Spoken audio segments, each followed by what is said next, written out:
Yeah, so what you been how you been living? How life been for you, man? Life been good, bro. Just getting ready for the tournament. Tournament started last week, opening day. When the next games though, I gotta definitely pop out for sure. Got games tomorrow at 3:15.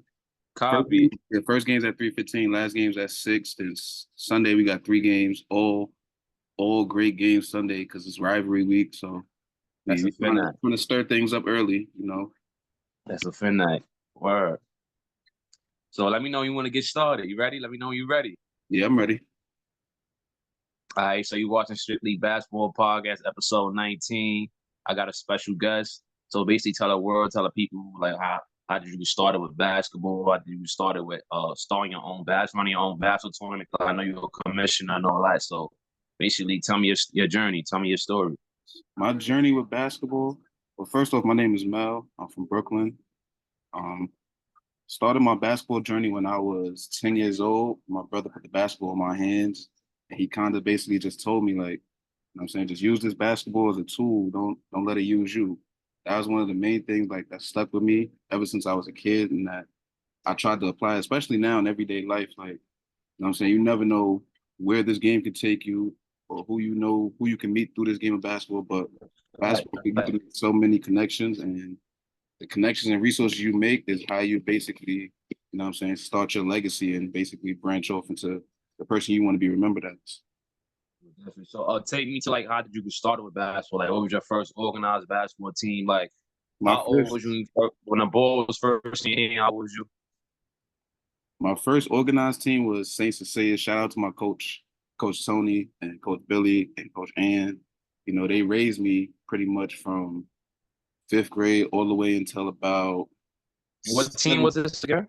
Saint Cecilia's. It was on the Saint That's Cecilia's, in Brooklyn. That's in Brooklyn, right? yeah, AAU team. I played with them from BK. fifth grade all the way till my seventh grade year. I was the. It's crazy because I started out as a power forward, and that's what made me really not really want to do basketball as much because I always thought that I would play in the paint and be a big man and everything like that. But as like my skills developed and as time went on, I eventually broke out and transitioned into being a guard. So, but I got my first start at St. Cecilia's playing with them, just playing organized, learning how to play within the team system, and learning like team structure and how to like build camaraderie with other people and how to interact. That they really helped me with that.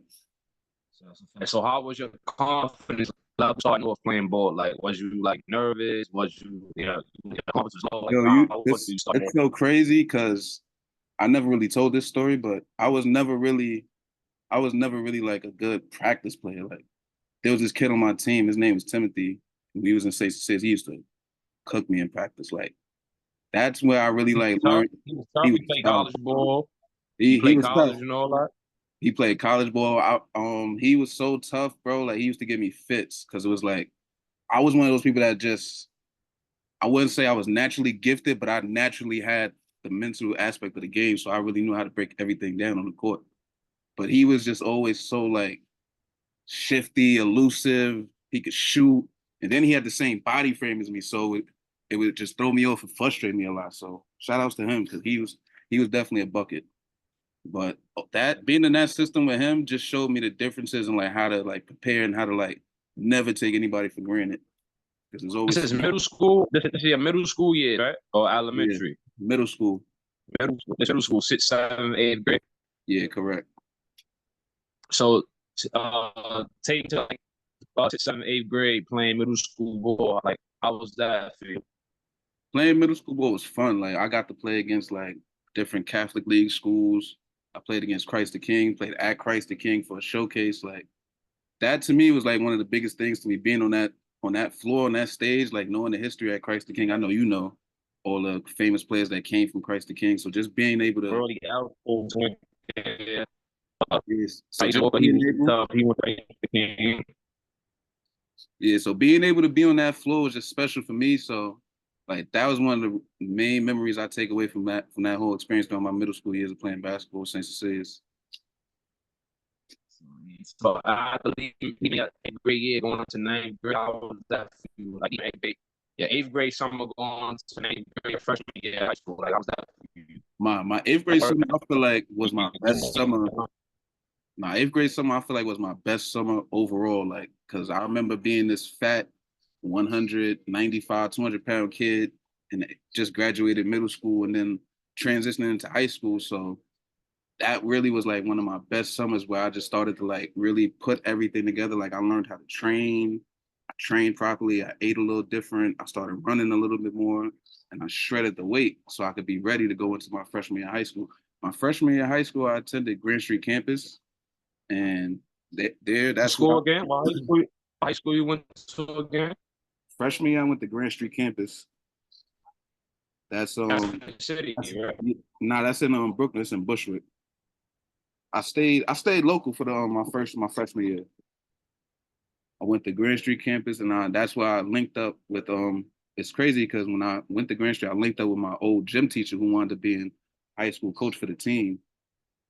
So that was just a surreal like moment just to come full circle and see him, and then him being able to see me becoming an adult and growing and going into the person I was trying to be.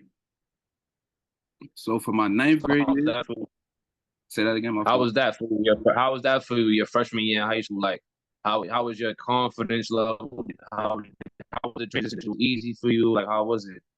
My confidence level was high, like, cause like I said, like I came in, like I was slim. That's probably the slimmest I ever been. I was about 165, 170, and then I was fast and very elusive. So I felt I was very confident in my abilities, and I knew that being put in that position, I was ready for it. Cause I'm like, that was my only problem at that time was keeping my weight down. I felt like the game and the mental aspect, everything was growing at a steady pace. So I knew I was good.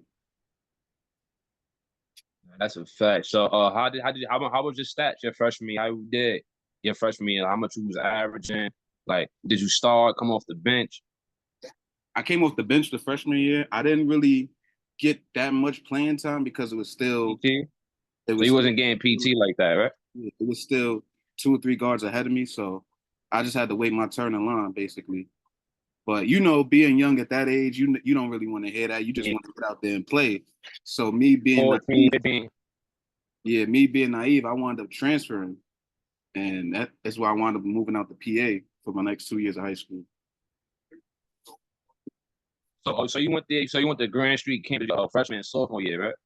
Yeah, So how was it? Your sophomore year was the same thing. it was PT sophomore year too. it was kind of starting off like that, and then it kind of veered off into the politics of basketball. That's where I really started to learn like the politics, like because people, how people fail off in high school and then they start to pick their stuff together, and then coaches will have like their favorites, so to say, quote unquote. So I started to deal with that, and then the conflict of that made me really didn't want to like be in that kind of situation anymore because it was very uncomfortable. So I wound up transferring. And what school was this you transferred to? I transferred to Stroudsburg High School in PA, and I So was how was that for you? How was that for you? Like going to your junior senior year, like speak on that. Speak on that transition. it was very different because it wasn't like the fast pace like New York City, but from a basketball standpoint, I knew I had to prove myself all over again. I'll give you a funny story. Like when I first got out there, they had AAU tryouts in this park, this famous park that everybody goes to out there. It's called Dansbury Park. So during this That tryout, sounds familiar. yeah, you had to be out there at 10 a.m. for tryouts. I got there about 9:30. Nobody knew who I was except for the coach of the team because he had seen who my aunt was and she had dropped me off. So he had given me a shout out for that. And I just came through. I was just killing it. I was just killing them, bro. Just between the legs, step backs, layups, whatever. Like I was just killing them because they had never seen a New York guard out there like that. So everything that I was bringing out there was very new. So they didn't know how to deal with it. So when I made that first impression on the coaching staff that day, I knew I would be good. So they invited me back for more workouts during the summer, and then after like towards I would say the first week of August, they would start breaking things down like, all right, this is how tryouts is gonna be. Gonna have to go through this, and this, and then once you get past that, the season's gonna be right around the corner. You're gonna be ready to rock and roll. So like, how much you was averaging your junior senior year? How did the team do? My junior year, we didn't really do good as a team. It was very different to me. I averaged about 13, but it was very different to me because we played the amount of games. Like I said, this was really my first time being on the floor in high school. So the amount of games, the practices back to back, and the wear and tear kind of was like a new experience for me. So I kind of struggled with that, and that's when I first really started to deal with injuries, and I never really knew like the severity of how to like treat your body and how to recover when you come back from injuries. Had a minor ankle injury, but other than that, my season was pretty healthy. I only missed about 5 games, and we finished 500 for the season. Just missed out on the playoffs the junior year. So, take me to your senior year. This is where like like your senior year is really when you gotta work. Like this when all the college stuff, college all come in, you gotta work and all that. So how was your senior year? My senior year, it's really a whirlwind because I'm gonna take you because I'm jumping around. But my senior year, I wound up coming back to Brooklyn. I wound up coming back to New York to the city. Finished my senior year. I finished my senior year at BCAM High School. You know where that's at? And What's that's going again? BCAM High School. I never heard of that. So nah. Yeah, it's located in pretty much Bed-Stuy, Brooklyn on Willoughby, not too far from my neighborhood. But I finished my senior year there. When I came back to the city, I played only half the season because of the way PSA rules was set up at the time with the whole age limit and everything. I was just turning 19, so I couldn't really play that first half because they had to work some things out. But the second half of the season, we was rolling. That's where I met a lot of my friends that I got now. Shout out to my boy AJ. Shout out to my bro James. Shout out to another one you probably know. Everybody probably know D1 Pop. You know, he was there. He was part of the yeah, he was a part of the team and everything. He was around. And we just had it was just a fun group. Like that group my senior year was like the most camaraderie I ever had with a team up until that point. And I was that arrogant senior year. senior year I was about 14. You was wild. So then like any schools, did you pick up any college showcases your senior year? Did any schools start to pick up sport, any college coaches? So speak on your recruiting for us. My senior year was really a turning point because that's when I met Tippy, Coach Tippy. Everybody in New York, I feel like everybody in New York knows Coach Tippy. Yeah, And it should be a legend. What? I love Coach Tippy. I met him, and I also met another good friend of mine. His name is BG Brian Gardenhire. He runs That's Elliot. my God. Yes. Elias is straight. That's my Yeah. God, I met BG. I met I'm gonna BG. get him on here too. Definitely, I could definitely hook you up with that. Definitely. Yeah, I'm gonna get him on here.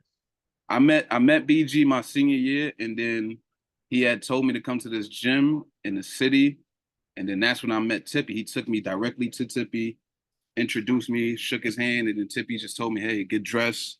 This is a college exposure. I'm gonna help you. You know what I'm saying? Get some looks, get some offers." So during that is when I met Tippy. I played in a college exposure game that he had that weekend. And then from there on, I just stayed locked in. Like I just stayed locked in with Tippy. You know, he used to have the morning workouts in the Jamaica Y every morning at Make 6. a YMCA in Queens. I used to go I used to go consistently. I met Tippy when I was 17. I'm 24 now.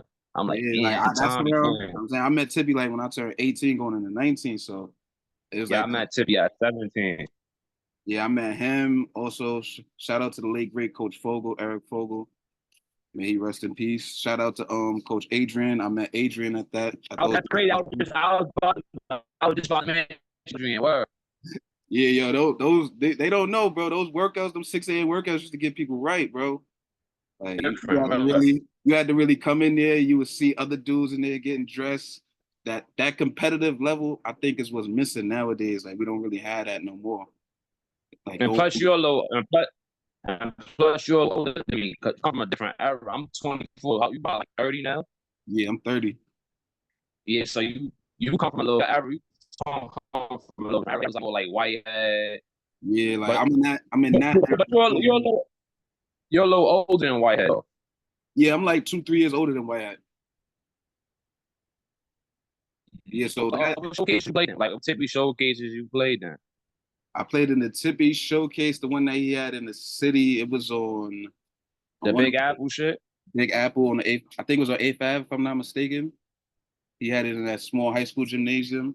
I competed in that, and that's where I met one of my college teammates. Shout out to my man AK. We went to Mohawk Valley together. That's where I met him, and then that's where like that college exposure is what took me to like, I wouldn't say on. I made noise to be on people's radar. So it's like people are gonna be like, all right, if wherever school I go to, people are gonna know me because now I have Tippy and I have Coach Fogel behind me backing me up. So being around those guys for the summer really helped me transition to my senior. So, To my senior year. what schools reached out to you at the showcase? What schools reached out to you besides Mohawk Valley? Pretty much all the SUNY schools like Fort Montgomery, Mohawk Valley, Clinton Community College, and the other school was the school in Poughkeepsie, Dutchess Community. Dutchess, Dutchess. I was about to say Dutchess. Yeah. Yeah, those were the main schools that were really like on my radar around my senior year time. My senior year I ended up choosing Clinton, but it was more so I chose Clinton because it was more so of a comfort thing. You know what I'm saying? Having a couple of my friends that was there the year before and then going into the school, my brothers and stuff like that. So I wanted to be around, people I was comfortable with. So I chose Clinton for my freshman year at college. So leaving high school, going to college, how was leaving college, playing at the high school level, playing from high school, playing at the college level. Okay. Yeah, I'm not gonna lie to you, bro. Being in college, College is different. that College, first no matter what level you're on, college is different. yo, I never told this story before. Like my first weekend in college, I wanted to come home. Like I really wanted. I was so like that first Saturday up there was just so different to me that I literally went back in my room and was just overwhelmed and like, yo, I'm like, yo, I can't do this. I don't want to be here. Like, I want to go back to the city. Like everybody, all my friends back in the city, they home, they chilling. I'm calling them like, yo, I want to come home. This is not fun. Like, why y'all ain't tell me it was like that? They was like, yo, just chill out, bro. You bugging. You bugging. You just got up there. It's the first weekend. College just started. You gonna love it. I promise you. And I'm just like telling them, like, no, I hate it up here. I hate it up here. Mind you, it's only the second day, and the school hasn't even started yet. Because you know, in college, you're away from home, you're away from family, you in a dorm, you a young adult becoming a man and stuff like that.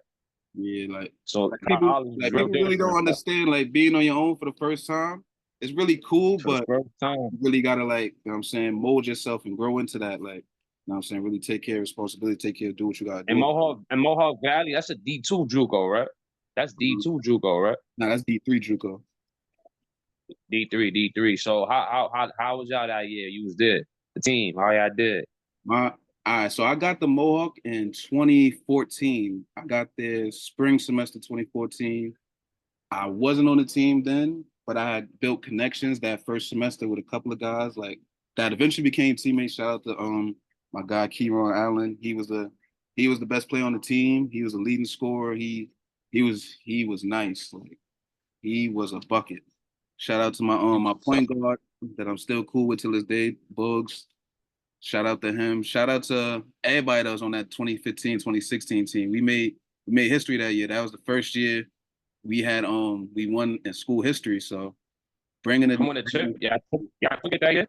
yeah, we won the conference chip that year. We beat Herkimer in the second round of the playoffs, and they gym because they had home court that year. They had beat us. They had swept us during the season. So that rivalry, MV versus Herc was like I could compare it to like a Duke UNC type of rivalry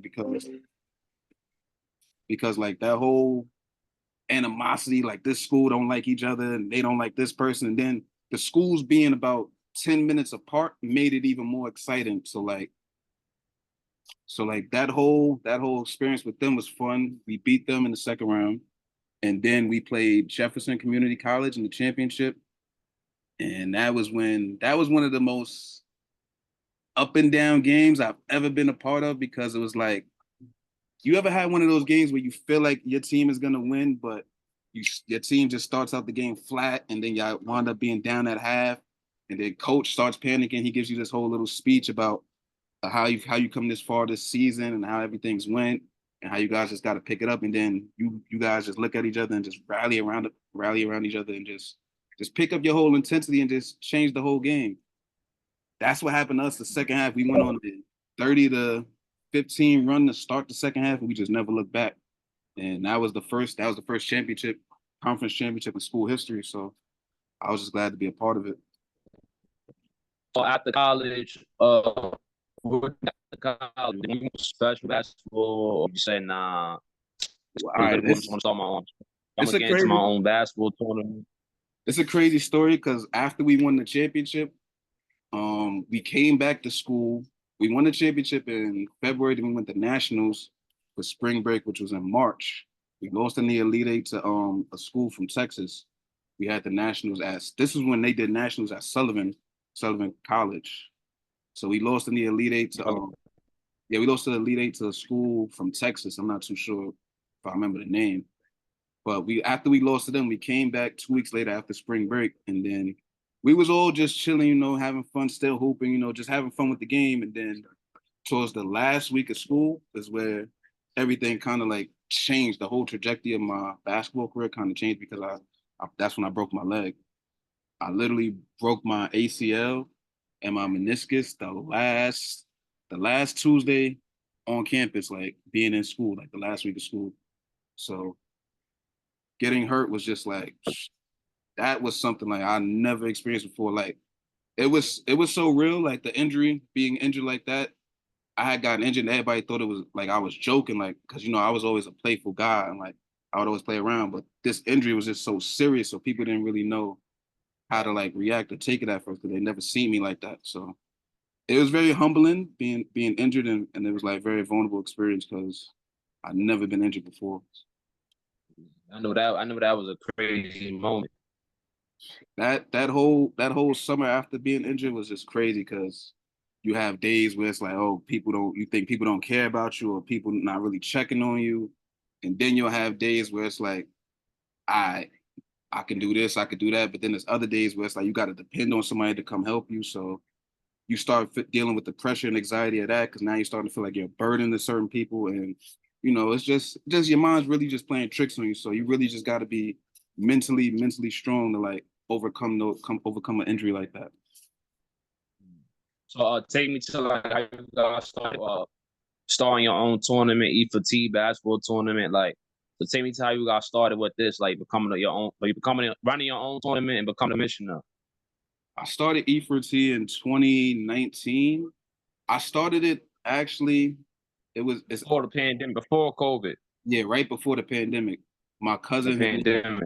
my cousin, his name was Torian Spears. He was a lefty. He didn't go to college. He was a high school local New York City basketball legend. A lot of people knew him. He had a lot of success in the basketball community, and he also built like good relations because he was just a overall good guy. So being around him, he kind of like helped me grow into like the person I am today. And when I say that, I mean basically like I knew that if I could take his criticism and like take his harsh way of like teaching me and being like the way he was guiding me through life, I knew that anything that anybody else could say on the outside wouldn't affect me because I'm already built mentally. I'm really strong for this. So having him in my corner really helped. And then in 2019, in May of 2019, is when he passed away on the basketball court that we got in our projects. My It was deepest just condolences. thank you. Like it was just a regular, regular Sunday. I see him outside. He's like, yo, Mel. I think that's the time I met you. I met you around like 20. I remember when I first came to the tournament, I met you. Yeah, Or if I hit you up, I remember when I first met you, I was like 2020, 2019. yeah. So it was around that time, regular Sunday. He's like, yo, I'm getting everybody together. We gonna play ball today. So I'm like, all right, cool. Just hit me up, regular. I go upstairs and I'm like, all right, we gonna play ball today. I have it in my head already that we about to play ball today. So I go on social media. Everybody's making the post like, all right, I'm gonna come outside at this time. We gonna hoop at 5. So once we got the time situated, I went to sleep. I dozed off and took a nap. That nap I took from about 3 o'clock lasted all the way till 6. So when I wake up at 6, I'm like, oh, I missed the runs, like the open runs. So I check my phone and I go straight to Facebook and I see everybody just pouring their emotions out, just pouring their hearts out on Facebook. And it's like, no, I can't believe this is real. So I'm trying to figure out like what's going on. Like, why is everybody, pouring their hearts out and stuff? So then I finally get to the post where it says, with a picture of my cousin, it says, I can't believe this happened. Sleep in peace, going too soon. Now my mind is just fluctuated, just scrambling. I'm trying to figure out like what's going on. I rush downstairs, I get to the basketball court, and I just see everybody in the basketball court holding the candle around half court, like in a circle. And that's when I was just like, wow, it hit me. It's like, yo, he's not here no more. So basically, his death inspired you like to start your own. That's what told me like basically, I was like, he's somebody that was like an inspiration to you. Yeah, definitely. He was the biggest inspiration we had in the hood. Like like if he seen the little kid in the hood, he would mold them and help them grow into something. Like if you didn't play basketball, he would find other areas that you liked and he would bring that to you and just like, help you, just look out for you. You know what I'm saying? He was a mentor for a lot of kids, a lot of kids. Like he got people jobs in the hood. He even got me a job working in the community center the year before, and where me and him help raise the attendance rate in the community center by using the basketball gym and having people come in and play basketball. So that kind of brought the numbers up in the community, and which was able for them to have access to the stuff that they have now. So he was very instrumental in like, yeah, That's he was. great. That's great. Yeah. So, far as like your basketball tournament, like how far you want your tournament to grow, for the tournament to elevate, how far you want your tournament to expand. I want my tournament to be. I want it to evolve and grow into like the way it's growing now is that we're trying to transition into the kids. So I want to be able to say that I was able to help teach and develop one of the next up and coming stars from the city. That's really my goal. Like I really want to help the kids. I don't, I just want to give them something to do because that's what Torian did for me. Like he gave me an outlet with basketball. Whenever I didn't really have one, like I said, when he helped me get that job at the center, it brought my love for basketball back a little bit more, especially coming off of injuries. So him giving me the opportunity to have my own gym space and then being able to bring my friends down and compete against them and have fun with them was like very instrumental. That's what I use my tournament for, but more so for the kids. The pros that we have, the pros are going to be the pros. I always tell people the pros take care of itself. I'm more worried about the kids and the younger generation. The next generation, you more worried about the next generation that's coming up. Right, that's all that matters, bro. Because they need people like us, bro. They need people to look up to and have and gain inspiration. Exactly. He must have come to the next generation and put some into them, advice. Right. Because we the OGs, and the young generation looking at us at like they need Yeah, we definitely like you said, they look up to us. So like at any point in time, like I try to tell all my friends, like, I always remind them like, hey, they're looking at us. So like be mindful of how you carry yourself on the court. You know what I'm saying? As far as emotions, don't let them see too much of the pouting or like the frustration, you know what I'm saying? Show them the good side of good sportsmanship. When the teammate misses a shot, hey, dap them up, next shot going in, little things like that builds positive assets that you want to have going forward for these kids. But let's get to some basketball topic now. Like, I feel about right now, and a lot of people coming at him saying he's not NBA ready. But I feel like he's starting to improve in summer league now. Bronny's had 13 points against yeah, Definitely, I like Bronny's game. Like I get where the criticism comes from because you know who his dad is, but I just feel like the pressure and stuff like I don't. I think it's a little bit unwarranted, but also at the same time, I think it's something that he already understood coming into this game. Like I feel like that's one of those conversations that his dad already had with him coming into this. Like yo, like you're gonna be the son of me, and it's like you're gonna have to produce. I feel like he got too much criticism. I mean, he's still at the end of the day, he's still 19. He's young. He's still growing. Man, I don't think he's Yeah, I agree with you on that. The pressure is way too much pressure. Then on top of that, he's playing in right now. So the spotlight's gonna be on him even more. He got a lot of publicity. He got a lot of hype. You know, LeBron's pop, so all the attention's on him now. They not really care. They don't really care about nobody else in the summer league right now. Really, Bronny. All the attention is on Bronny now. Right. But I think he's So, going to. so how you feel like his NBA career gonna be? Bronny, like, you feel like he's gonna have a long career. You feel like he still got a lot of work to do. How you feel He's going to have a personally long about this career. game? I feel like he's going to have a long career because you know why? He likes to play defense. So like a lot of the youth don't But really. he definitely gonna have to develop for sure. Yeah, like a lot of the youth don't really take pride in playing defense or stopping their man or even guarding the guy that's considered facing the other team. So, you know, him having that type of instance and wanting to do that is gonna take him far. Like I feel like that competitive edge is what's really missing in today's game. I feel like. Yeah, how you feel about the WNBA? I feel like the WNBA how you feel about the WNBA right now? Women's WNBA is basketball.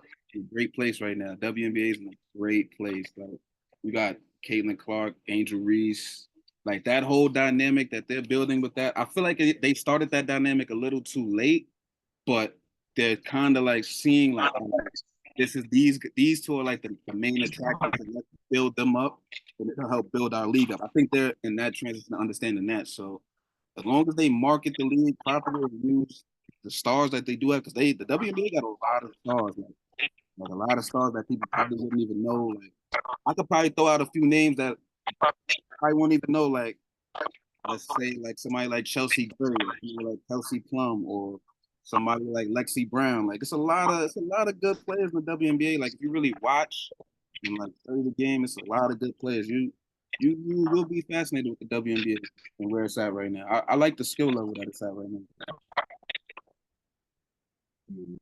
WNBA is definitely good. Oh, Team USA, Kawhi Leonard out. I just like he got snubbed. Jaylen Brown definitely got snubbed. That's something to do with Nike saying I feel like they're white. I feel like Jaylen Brown should definitely be Team USA. I feel like that's all you got to say. Team USA. I like the team with Kawhi. The whole Kawhi situation.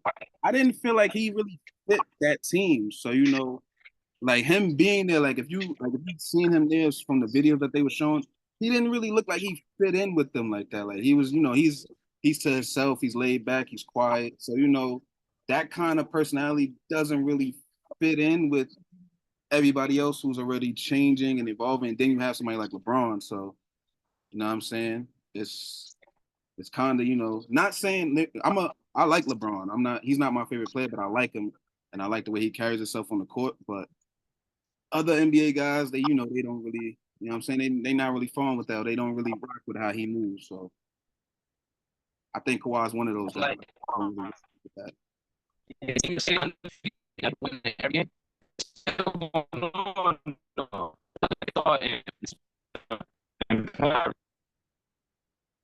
Yeah, I think for Team USA, I think they need to switch the lineup up. Especially now, today I heard that KD is healthy. I think they should really go with Braun, KD, Ant-Man, Curry, and Embiid or Anthony Davis at the five.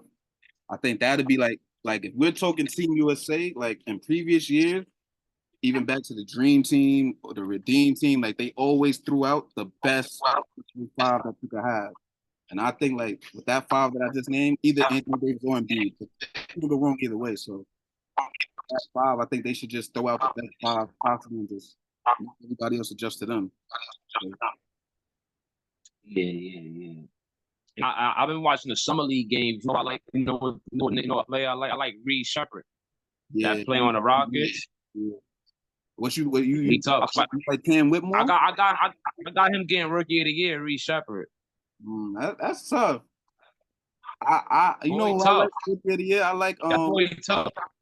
I like Rob Dillingham for rookie of the year, low key, because he's coming into a role where what he can do is needed for that team. Like they need somebody that can score and make that dynamic off the bench. So he's coming into that role. I think he's gonna.